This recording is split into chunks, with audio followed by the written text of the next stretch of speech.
We call the Board of Mayor Aldermen meeting for Tuesday, April the 8th to order. The first thing we'll do is we'll have opening prayer by Pastor Johnny Bird of Legacy Church. So if you would please stand for the prayer, and if you're able, remain standing for the Pledge of Allegiance. Pastor Johnny. Father, thank you for the opportunity to get together in this space today. God, thank you for those who are being honored as Employee of the Year. God, thank you for our mayor and aldermen and the decisions that they and their entire team make to move our city forward. God, I pray there be a grace on them to hear what your Spirit is saying even now for our city. God, that we would have, again, I pray this prayer so often, Lord, may they have one ear turned toward heaven and one ear turned toward our citizens, God, that we make the best decisions to see our city go forward. God, give them a grace and an authority to do everything you've called them to do. In Jesus' name, amen. I pledge allegiance to the flag of the United States of America and to the republic for which it stands, one nation, under God, indivisible, with liberty and justice for all.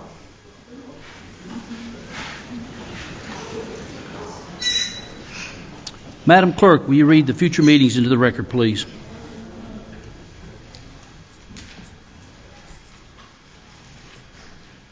Parks and Recreation Advisory Board, April 10th, 6 p.m. YMCA Advisory Board, April 14th at 6 p.m. BPAC Advisory Board, April 14th at 6 p.m. Bartlett Arts Council, April 15th at 6 p.m. Design Review Commission, April 15th at 6:30 p.m. Board of Zoning Appeals, April 17th at 6:30 p.m. At this time, we'll recognize, as usual practice, recognize any scouts, if any are present. And look like this group has graduated and older than that, so we'll move to the move down front because we have a Blue and Green Day proclamation we're going to present. Miss Franklin, if you're in the crowd to receive, and anybody that came with you, there you are.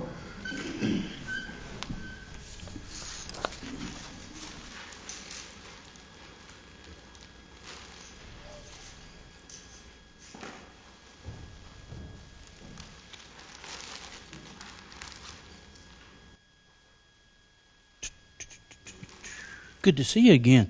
Always great to see you. It's something we've done on an annual basis around here, and let me give you just microphone. Just say a little bit about what National Donation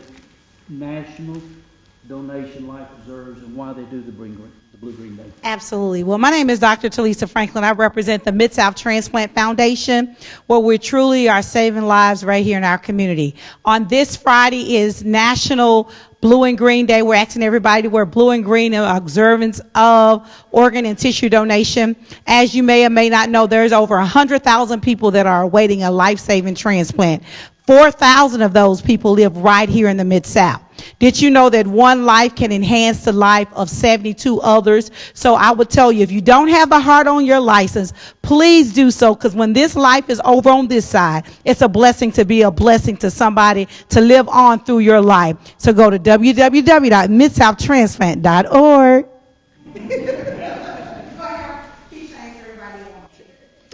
Did y'all get that? So, keychains up here. So,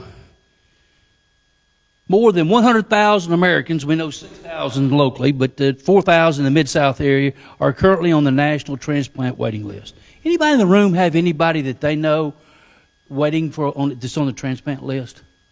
Paul, 1, 2, 3, quite a few folks around here. And so, with another person is added to the waiting list every 8 minutes. So hopefully, depending on how long y'all keep us here tonight, there will be several added to the list that needs a donor. On average, 16 people die every day because the organs they need are not donated on time.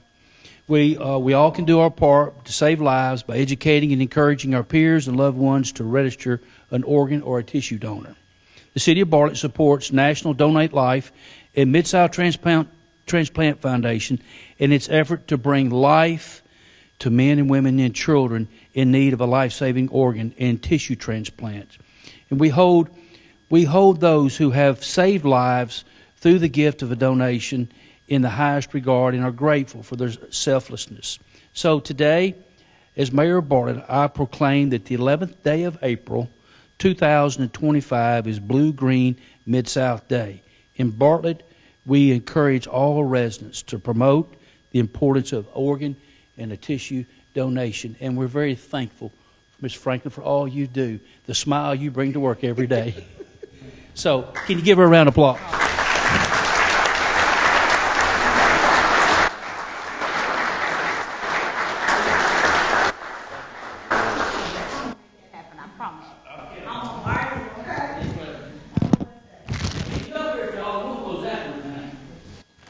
Next item on here, I'm going to ask Chief Cox to come over. And Dispatchers. there you go. Thank you, Mayor. We do have our PSAP Director, Julie Goodman, and some dispatchers. They'd like to come down. We would like to recognize them. You know, Mayor, come on down, dispatchers. Don't be shy. You know, Mayor, these dispatchers that are coming down they're the voice behind the mic. You know, we average about 12 or 15,000 calls a month, and these are the ones that they field every call. Every call comes in, every call goes out. They take 911 calls, general calls, and they calls for service for not only the police department, but fire and EMS. They are the ones that handle every call for every officer, every firefighter, and every paramedic. When you call into our department, these are the people, these are the employees that are going to get you the service that you need and the service you deserve. You never see them, you only talk to them, but they are the calm before every call, and they get to handle every call. And you really, when you're in an emergency situation, the first person you're going to talk to, the first person you're going to get advice from, and the first person that you're going to get the results to be able to handle the situation are these folks right here. And we're very proud of them. They're going to be moving to their new home pretty soon, their new dispatch center. And May. We're going to say May. I've learned not to lock myself down no more, Mayor. But thank you. But we're very proud of them. Our PSAP director, Julie Goodman, has done a great job. And next week is our dispatch week, telecommunication week, and we want to celebrate them, Mayor. And I'm going to turn it back over to you. So if somebody wanted to come by and gift them a cake or something to eat, I bet Miss Julia would take it, wouldn't you? We sure would. You take it. And I'll read this. It says, so I guess basically, if it has a light on it, y'all want to make it come my eyes. So emergencies can occur at any time and require that law enforcement, fire, and emergency medical services, whereas an emergency occurs, the prompt response of law enforcement officers, firefighters, EMS providers is crucial to the protection of life and the preservation of property. The safety of our law enforcement officers, firefighters, and EMS providers is dependent upon the quality and the accuracy of the information obtained from the citizens who contact Bartlett Dispatch. Have y'all ever had someone call in and you couldn't understand them? They was breathing so hard and talking so fast. So a word of advice, if you ever do call, is what, Miss Julia? Take a deep breath. Take a deep breath. Try to slow down. We tell Todd that all the time.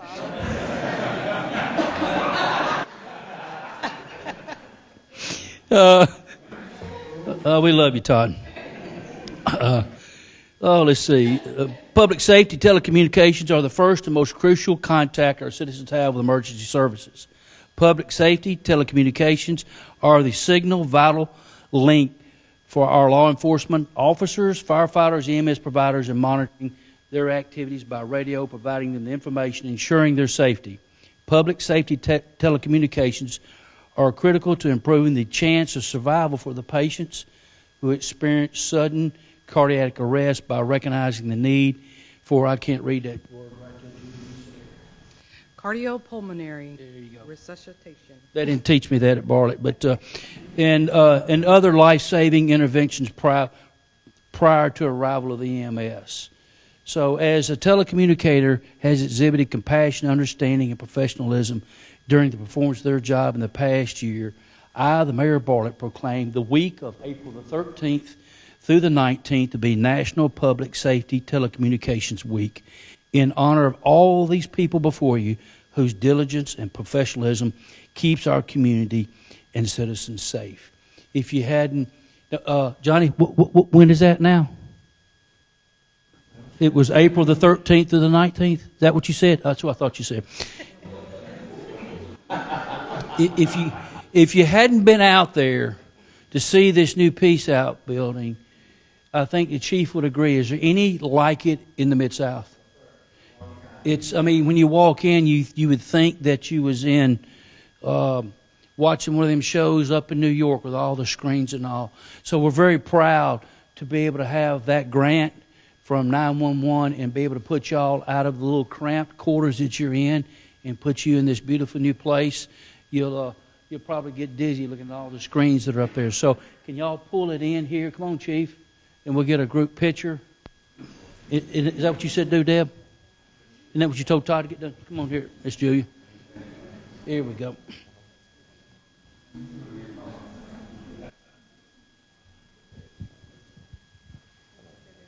Okay. Can we give him a round of applause? Thank you, Mayor.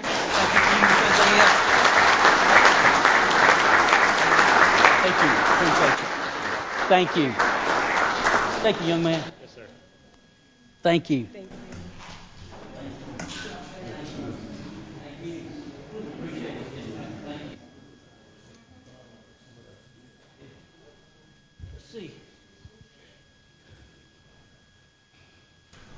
I'm going to ask our Chief Human Resource Officer, Miss Lori, to come up, and we're about to do something that we only do one time a year.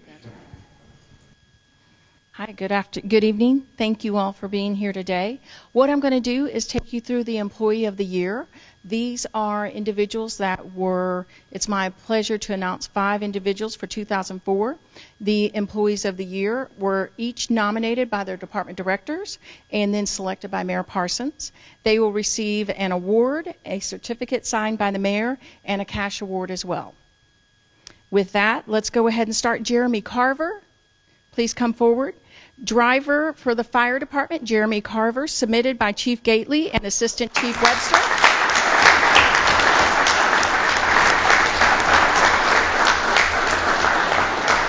So what I'd like to do is tell you a few kind words about Jeremy. First of all, Driver Carver began his full-time service with the department in 2003, has built a strong reputation for dependability and hard work. Last September, while serving as an acting officer, Driver Carver made a quick decision that led to the successful rescue of 2 residents trapped during the Quail Ridge apartment fire. His actions, along with those of his fellow firefighters, were captured on camera and witnessed by several bystanders. Battalion Chief Kevin Smith believes that their efforts saved 2 lives during this incident. Driver Carver has the perfect demeanor for this profession, maintaining a laid-back approach until the moment calls for decisive action. He is known for his genuine smile and friendly nature and is regarded as an all-around great guy. His commitment, performance, and character make him a truly deserving recipient of this recognition. Please help me congratulate Jeremy Carver.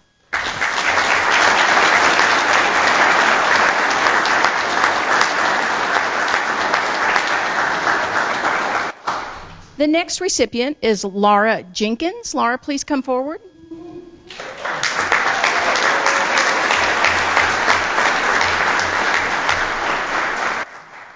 Laura Jenkins, Administrative Secretary, Code Enforcement Department, submitted by Director Trey Arthur. These are a few of their comments from her nomination. Laura Jenkins has worked for the city since 2010. Laura regularly goes above and beyond the requirements of her job. However, she has not only exceeded her job requirement as a clerk, but also has performed the duties of the Administrative Secretary position since March of 2024. When our senior coordinator was out on extended medical leave, Laura performed the responsibilities of the coordinator and clerk positions for 10 months. Laura receives continuous compliments from several City of Bartlett department contractors, citizens, and fellow coworkers for her friendliness and willingness to help others. Laura has recently been promoted to Administrative Secretary and exemplifies one of the city's principles to encourage city employees, while respecting the rules of government, to continue to be proactive, cordial, and helpful when working with citizens, developers, and businesses that have proposals, problems, or complaints to discuss. Please help me congratulate Laura Jenkins.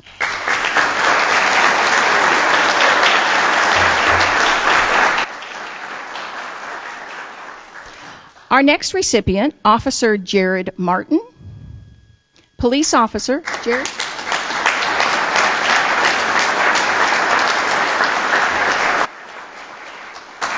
Police Officer, Crime and Intelligence Analyst, submitted by Chief Cox and Deputy Chief Golden. Officer Jared Martin began his service with the city in 2007. Since then, he has been part of the Patrol Division, the Motors Unit, and the SWAT team.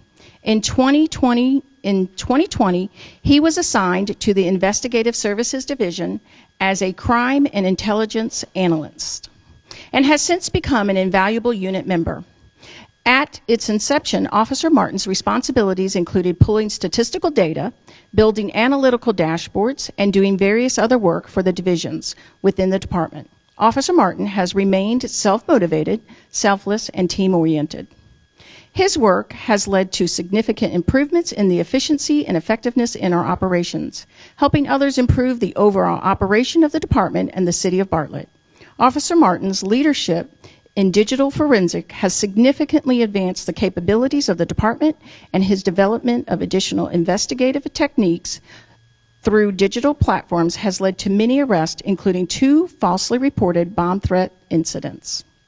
Identifying and locating an aggravated robbery suspect leading to a federal prosecution, and identifying suspects responsible for stealing $1.7 million in mail and checks.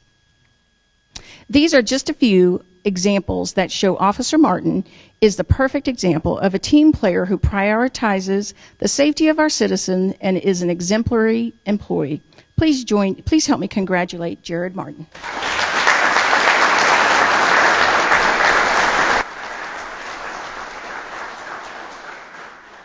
Our next person we would like to recognize is Billy Johnson, Building Services Technician.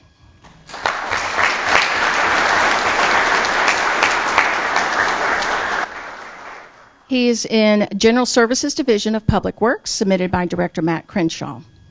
Here are a few of the comments for his nomination. Billy Johnson began working with the city in August of 2022. This past January, General Services was given an LED light conversion project on all interior and exterior lights in 18 city buildings. Billy is the lead technician on this project and has already completed 16 of the 18 buildings. Many of the lights had to be remounted and rewired. As a result of Billy's work, the city should see significant energy savings. In July of 2024, prior to the Mayor and Board of Aldermen meeting, a leak was discovered at City Hall in the ceiling above the records vault. General Services were notified and responded immediately. At that time, Billy discovered the ceiling above the vault was flooded. Billy helped move the historical documents and archive city documents to a safer location to prevent them from being damaged. When the plumbers arrived the next morning, Billy came asking to move the documents again to an even safer location. Billy has an outstanding get-it-done attitude and is willing to go the extra mile to ensure things are done right. He is a vital part of Public Works team, and we are thankful to have him. Please help me congratulate Billy Johnson.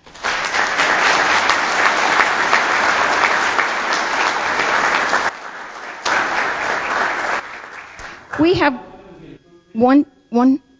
one more person I'd like to read the notes on. Celestine Willis is out sick today, but I do want to read her announcements, and we will be sure to give her award and her certificate and cash award. But let me tell you about Miss Willis, submitted by Paul Wright and Jimbo Graffin.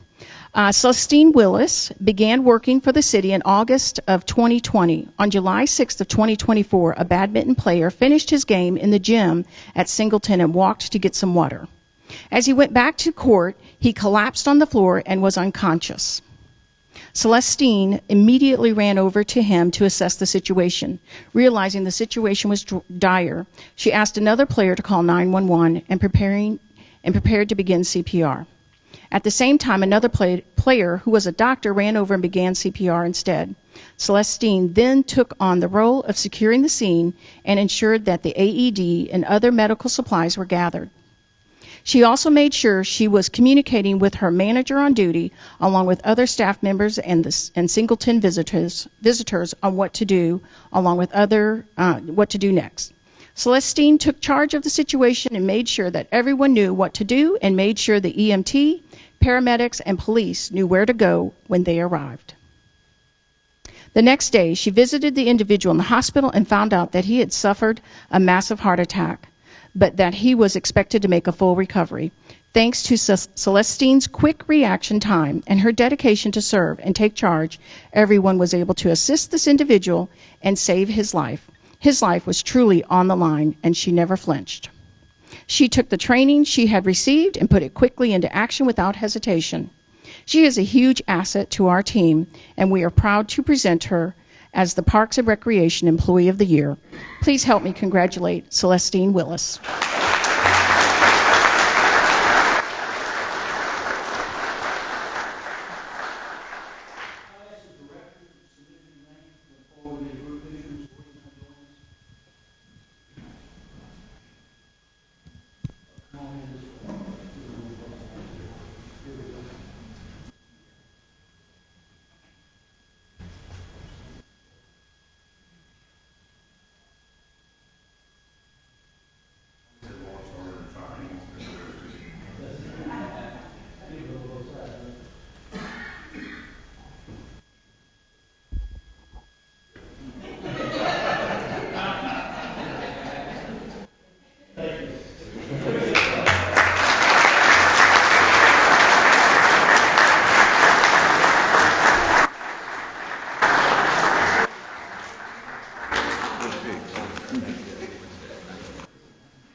We certainly had a long list of names to pick from. We've got a lot of good employees here in the city, and just thankful for the opportunity to recognize 4 or 5 or however many it was tonight. And so now, as the auditorium is cleared, we'll move to the official business of the day. I have an announcement of a purchase of an emergency generator auto transfer switch for the Artie Road water plant from Lowry Electric at $69,680. Being in the water plant, it had a lot of corrosion and stuff in it, so we was concerned about the safety and well-being. That's why we're moving to had to make this emergency purchase for this transfer switch. So now we move to approval of the minutes. Madam Clerk, we read item number 1 there under approval of the minutes. Minutes of the March 11th, 2025 Board of Mayor and Aldermen regular meeting. So you should have received the minutes. Move we approve. Been properly motioned and second. Madam Clerk, present the vote.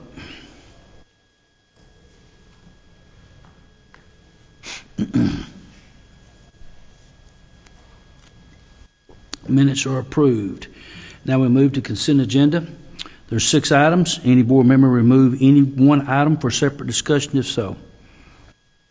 Seeing no one wishing to remove any items from the agenda, Madam Clerk, will you read the 6 items into the record, please? Item 1, flashlight Easter egg hunt. Item 2, authorization to auction surplus property. Item 3, purchase picnic tables and benches. Item 4, purchase a 2025 Chevrolet Silverado custom crew cab. Item 5, purchase 2 2025 Chevrolet Silverado 1500 LT crew cabs. Excuse me. Item 6, contract for St. Elmo, Old Brownsville, Ellendale, Billy Mayer Resurfacing Project, Environmental and Design Services. You've heard all 6 items. Is there a motion to approve? Been properly motioned. Madam Clerk, please present the roll.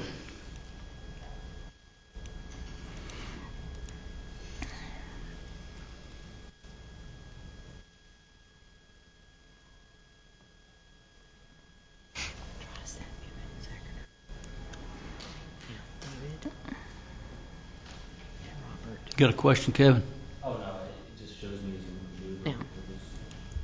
Nothing's coming up. There it is.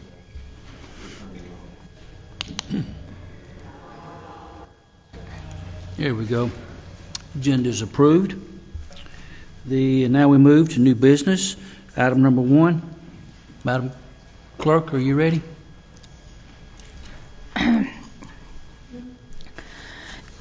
Item 1, appoint Steve Hogle to City Beautiful Commission. Steve, you in the crowd? Stand up. Everybody, folks, we sure appreciate you volunteering, so thank you. Any discussion? Madam Clerk?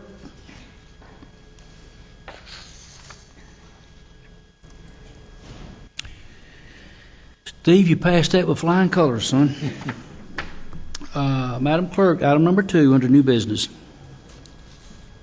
Resolution 1225, a resolution authorizing the mayor to execute an interjurisdictional agreement between the City of Bartlett and the City of Lakeland. I asked the Director of Engineering, John Horn, or Assistant Director, Aaron, to come forward for an explanation. All right, I put a little PowerPoint together for you guys so we can just...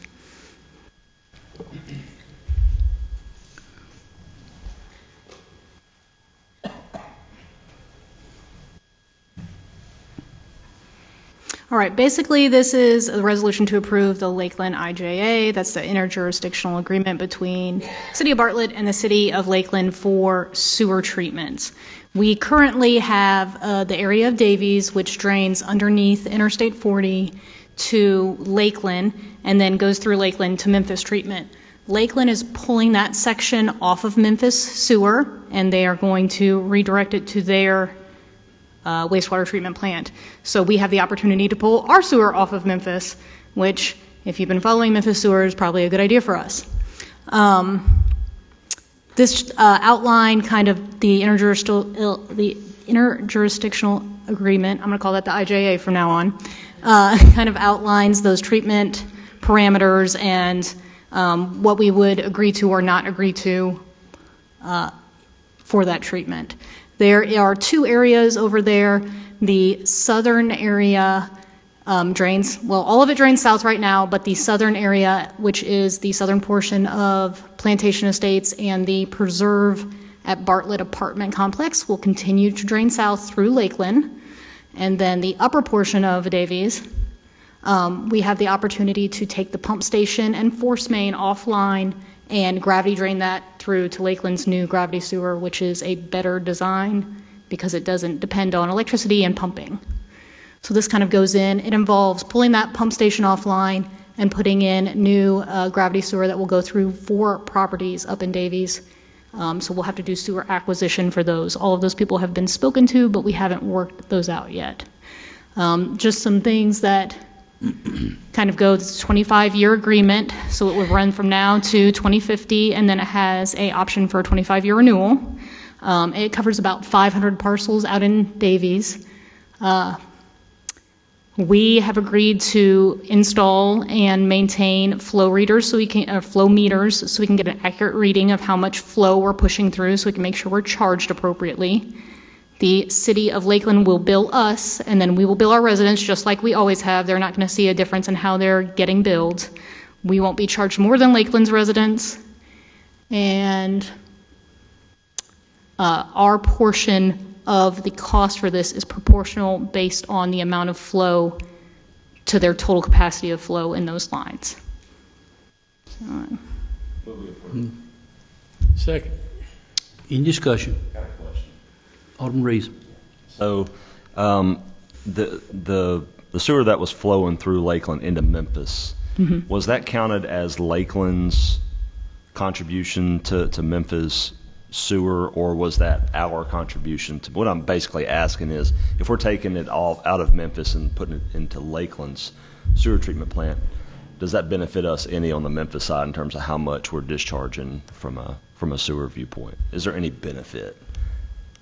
Can we open up any development because there's not a lot of area for development over there, and it's a different basin than like the Fletcher Creek Basin that we all talk about. It's not in that same basin. All right, perfect. Basically, that basin there. Yeah, if in case there's a vacant lot, maybe.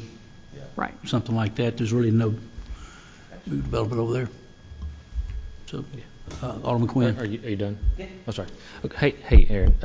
So I have a question about the cost difference between what Memphis was charging that was going to Memphis versus Lakeland. Do you know what that's going to be? I do not. Okay. Lakeland reevaluates their sewer rates fairly frequently. Yeah. I would assume that it would be maybe slightly higher as they try and finance some of the construction that they're having to do, but I can't really speak to that. Because this was Scotts Creek, right? Correct. Okay. Well, thank you. So I guess we'll know sometime after the contract's executed. Well, yes, and they vote on their sewer rates pretty every year, so maybe after their budget goes through. We know it would be for this year, but they increase them pretty frequently. Yeah, I just was curious because if it is a big difference, then we'll have to adjust ours for that area. It'd be kind of confusing. So, well, thank you.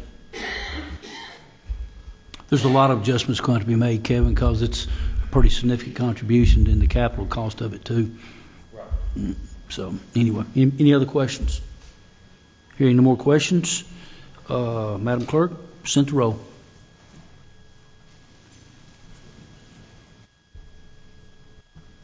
Resolution 12-25 passes.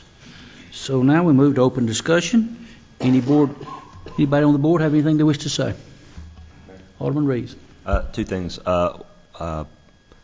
First of all, phenomenal job by the city during the last 10,000 year flood we had this past week, the 5 days of the deluge. Also, I'd like to say, and I kind of mentioned this socially, that I am significantly impressed at how well the utility grid held up during this last event. I mean, it's obvious MLGW has really been doing some phenomenal work, because we hiccup power one time for maybe 30 seconds over all those days. So I'm gonna have to give credit where credit's due, because a couple years ago it was kind of hard on MLGW and it was like, we need to get the heck out of here. But I think it kind of reflects what quality leadership can do to an organization. So I want to publicly say that I think MLGW is pretty much doing a hell of a job. I know there's some other areas that they need to focus on, but so far I definitely feel like, and I'm going to chalk this up to the mayor and Steve and that relationship they've had with Doug, and making sure that Bartlett is prioritized in that work, and it showed up during this last storm. So thank you very much on all the hard work with working with those guys. Next question I have is, I know we're getting into paving season, and we're starting to get a lot of questions about which roads are going to be paved, when they're going to be paved. Is there like a schedule that we're going to publish anytime soon to kind of provide to the public? Yes, it is. In fact, some of it has already started. And do we want Aaron or we want John? Sorry, John. Come on, John. I know you're comfortable back there. Yeah. I promise you, we're probably all seeing this and getting hit by this, so it would be, just getting ahead of it. You're talking about for 2026? Yeah, for this paving season, yes. Okay. So currently, if maybe even when you leave here tonight, I'd encourage you to go down Alturia, turn on Star Valley, a couple of streets before, and you're going to see those roads have been recently paved. We've got another area over off of Alturia, Angelin. That area over there is also in the current paving program. We've also got, if you were to get out on Brunswick Road and take Brunswick from all the way north, cross Highway 70, hit Old Brownsville Road, make a left onto Old Brownsville, take that to Germantown, take Germantown south, and then go to Memphis Arlington, all the way down Memphis Arlington. That's been crack sealed. So that's been crack sealed for a number of months in preparation for what we're calling a fog and chip seal for those same roads. Memphis-Arlington between Germantown Parkway and Brunswick. Brunswick Road between Memphis-Arlington and Old Brownsville. That same Old Brownsville Road section from Brunswick to Germantown, and then the section of Germantown Road just down to 70. So that's going to be a fog and chip seal. That's in this current 2025 paving program. We're also going to go over into Hunter's Walk, and we're going to do an application over there. We paved Hunter's Walk about 7-8 years ago. We're going to put I'm going to call it a sealer. It's called HA5, but it's a type of sealer that's supposed to lock in the moisture to keep it from, hopefully, seal the moisture in, keep it from cracking. And that's just what we're trying to get done between now and June 30th of this year. And so as far as what's coming after in 2026, Becky's working on that. Okay. And we just met with the mayor and Steve last week to get an idea of how much funding we have for the upcoming budget year. And Becky's going to be working on that in the next couple of weeks for the next cycle of paving. We also submitted for about $50 to $60 million in TDOT funding. We only got about, I think, 20 million of that over the next 5 years of future projects. Coming down the pike, I would say in the next few years, we've got TDOT funding that is going to come here in about a year or two for Brunswick Road, and that's going to be from Lakeside all the way to Memphis-Arlington. We've also got Elmore and Elmore Park that we're going to be using TDOT funding to pave those roads. That's coming right around the block. Do we have like a publishable doc that we can disseminate maybe through communications or something like that? That way people just know what's kind of going to happen this last quarter.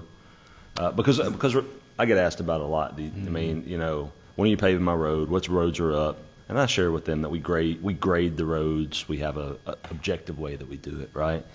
Yeah. But it'd be helpful if we can figure out how to either publish quarterly or just on a regular basis to the public. I think Todd's been publishing on social media this cycle that we're doing.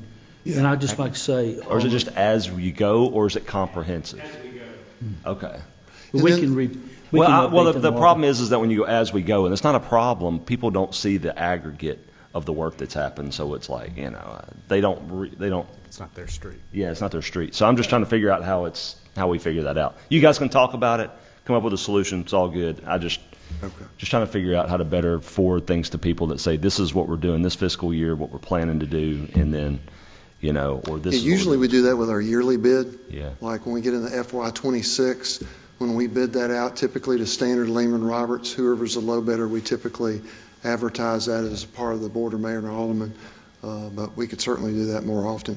We can do a better job of refreshing that. It's just roads is top of mind for everybody, top of mind, and they're not going to remember something that we published a year ago. So I think that's one of those things we can publish on a more frequent basis. I'd just like to add to what John said that this year you're going to see some different. Typically, when we've done repaving, you've seen either a total overlay or a remill and an overlay, and we're using some different products and we're mixing it up to try to don't wait till it completely fails, but put some additional longevity, some of the investments that we've been making. So there's probably 3 different products that we've been using this year that we're really seeing how that works out. And so. Yeah, and I guess the weather, the extreme conditions, along with probably the earthquake-related activity on the loamy soil. I guess that's the reason why our roads get in the condition they get in faster. I mean, we've been trying to give people an explanation. Why do our roads not last as long as they used to? Blah, blah, blah, blah, blah. And I think I just basically tell them that extreme weather conditions play havoc with roads just in general, right? It does affect them. And where we're located, so, But thank you. I just appreciate the update and the heads up, and sure. Thank you for your transparency. This region's bad about freezing and thawing. And so now we move to, Alderman Griffin? Yeah. I was asked by the Bartlett High School Band to remind everyone of their Jazz Night and Silent Auction on Tuesday, April 22nd at 6:30 in the high school cafeteria. It's a great fundraiser. It's a great event. Some fantastic music from some talented young people in our high school. So please, everybody, go out and support them. Thank you. Any other alderman? Yes. Alderman Quinn. Hey, thank you. I just want to echo what Alderman Reeves said. I really appreciate what all the employees did. Police and fire responding in the monsoon, and public works going and unclogging stuff, and and cleaning the bridge by the library. That was a feat in itself. So just thank y'all for everything you did. I know the weather was just awful to be out in, so really want to thank y'all. Anyone else? At this time, any director? Mr. Paul Wright, who's always right. Can't be wrong when you're right? Well, we're about to kick off event season officially. We, of course, had the Bayou Bash a couple weeks ago. This weekend, we have our annual Easter extravaganza at W.J. Freeman Park. We're excited to be partnering with the Bartlett Lions Club this year to have what's called a beeping egg hunt, which is a new concept for Bartlett, first time it's ever happened here. So the purpose of a beeping egg hunt is to provide an opportunity for those who may be visually impaired or may have other special needs that wouldn't be able to participate as easily in a traditional egg hunt. So we'll have our traditional egg hunt, but also a beeping egg hunt for those who have some special needs. We'll have inflatables set up. The Rec Rover is going to be there. The Easter Bunny is going to be on site as well. So come on out to W.J. Freeman Park this Saturday from 9 to noon. That's a free event. Also, later at the end of the month, we'll have our Keep Bartlett Beautiful Day on April the 26th, where we'll be focusing on 3 different parks for cleanup. W.J. Freeman Park will be one, also Ellendale and Stone Ridge Parks. That's from 9 to noon on Saturday, April the 26th. Anyone who's interested in volunteering for that event, reach out to our office. You can send me an email. That's pwright@cityofbartlett.org, or call us at 901-385-5590. Follow us on the socials. We've also got all the details there. Thank you. Mr. Todd, Chief Communications. If you'd also share, Todd, that the post that you put up about potholes too on the social media. Absolutely. So potholes first. I put up a post earlier today on how to report potholes in your neighborhood. Go to cityofbartlett.org, hit citizen concern, follow the tabs down to pothole, and just fill in the information, and we'll get Public Works to take a look at it as soon as we can. And I just want to say how impressive it was that Paul did that with no notes. That was really good. So after we get done with the Easter egg hunt on Saturday, Sunday, a group of Bartlett area churches are going to be getting together at W.J. Freeman Park in the A. Keith McDonald Pavilion from 2 until 4 p.m. for Palm Sunday. They'll be having services there. A band called Zion's Calling will be playing, and they wanted to make sure that we invited everybody out there. Bring your lawn chair. Come spend the day out there with the Bartlett area faith-based organizations. Okay. Thank you. Yes, ma'am, Ms. Felicia. Hello, everyone. I just wanted to go ahead and promote Saturday, the April 19th. We have our very first Bartlett Book Bonanza. We have over 30 local authors that will be coming to the library from 1 o'clock to 5 o'clock, selling their books, talking about writing, how to be published author, and we'll have other games and activities for children, face painting. So please come out to the library on Saturday, April 19th for the first Bartlett Book Bonanza. Thank you. Any other directors? Seeing none come forward, if the citizens completed the open discussion citizen forum prior to the start of the meeting, you may come forward this time, state your name and address for the record. You'll have up to 3 minutes, at which time a buzzer will sound, and you must sit down. Total limit of 20 minutes for open discussion. Good afternoon. My original time to come here was to talk about garbage at the connector road in my little cutoff section of the old Brownsville Road. Mm-hmm. Even though I did promise Mr. Horn that I was going to call and talk about the roads, and I appreciate you talking about that, sir. Of our section being paved, a lot of people have been hounding me to come and talk to you all about that. So I see there is a schedule, and we may not get touched this year, but hopefully next year our road will get paved and maybe patched. Can we get patched and cracks done in?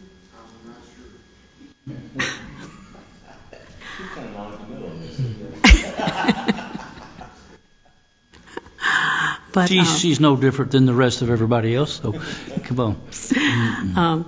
Now, for some reason, all of a sudden, our little connector road has become a garbage collecting point. And I wonder, is there something we could put, like a dumpster there or something that people are just going to put their stuff in there? And then there's this one little section that's connected to Connector Road that's not a road, really. It goes back into the ditch that's paved, and people have been parking up in there. And so, I don't know. So are these people residents dumping or people coming in dumping? Good question. I don't know. We can look into that. We need to stop if it's people dumping, period, and don't provide a dumpster and put it in my Right, because we're not a junk.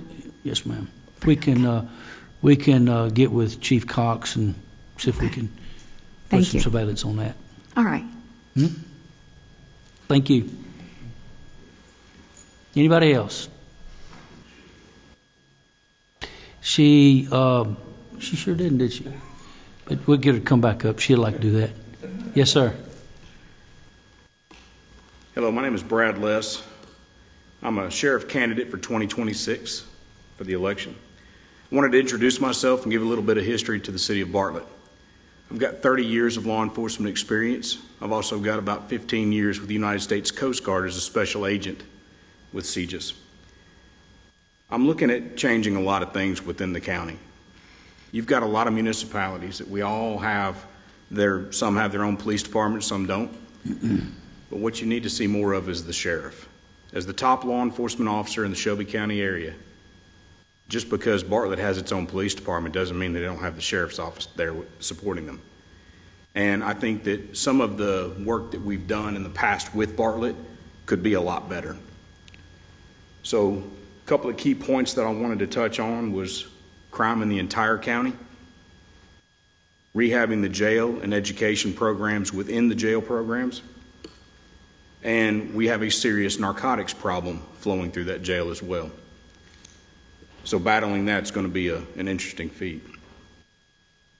More community involvement involving the sheriff's office, and looking at more youth education programs regarding violent crime and how we can get our children out of that mindset. So one of the big things that I'm looking at doing is making Shelby County safe again. And I think that's going to be it's going to be hard, but with the right people in the job, we will accomplish that. So again, I've got social media as well. It's electbradless.com for my email address or for my website, as well as a social media Facebook and Twitter page. Follow me for all kinds of neat updates and meet and greets if you like to. Mayor, I didn't get a chance to see you, but I've got a card for you. Thank you. I've got one. You got one? Okay, good deal. And I'll be around if anybody has any questions within the community. Thank you. Thank you, Brad. Anyone else? Before you leave, just make sure we got your name and address. You're down here before you leave, because we didn't get that for the record there. You sure it has? Okay, good deal. She's better than I thought she was. So anybody else wish to come forward? Seeing no one else come forward, meeting adjourned.